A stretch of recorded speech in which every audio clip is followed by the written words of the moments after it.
fleece blanket, a pair of winter socks. It's something many people take for granted.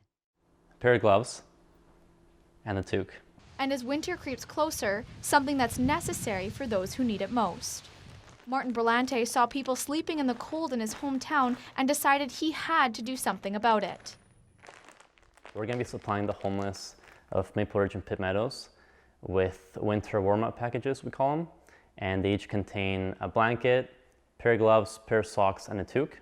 And that's just the essentials to keep the homeless warm throughout the winter. His NGO, the Brillante Foundation, aims to give out 50 packages this winter. Warm-up packages will be handed out to shelters across Maple Ridge, but in the next few years, the Brillante Foundation plans to expand across Metro Vancouver. Local shelters believe warmth can be the difference between life and death.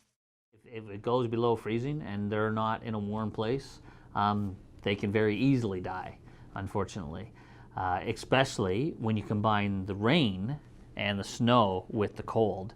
When somebody gets wet and cold, that's the worst situation. Daryl says there are at least 100 homeless people in Maple Ridge. He blames cost of living for the amount of people sleeping on the streets. That rent is too high. The cost of living, how much housing is just really out of whack. The foundation will be holding a pub night on December 10th to raise money for the packages that cost $10 to make. You can find out more about the event at brillantefoundation.org. And although this is not going to get them off the streets, it just shows them that someone cares. Thanks very much. And for some, it may be the most important Christmas present this year.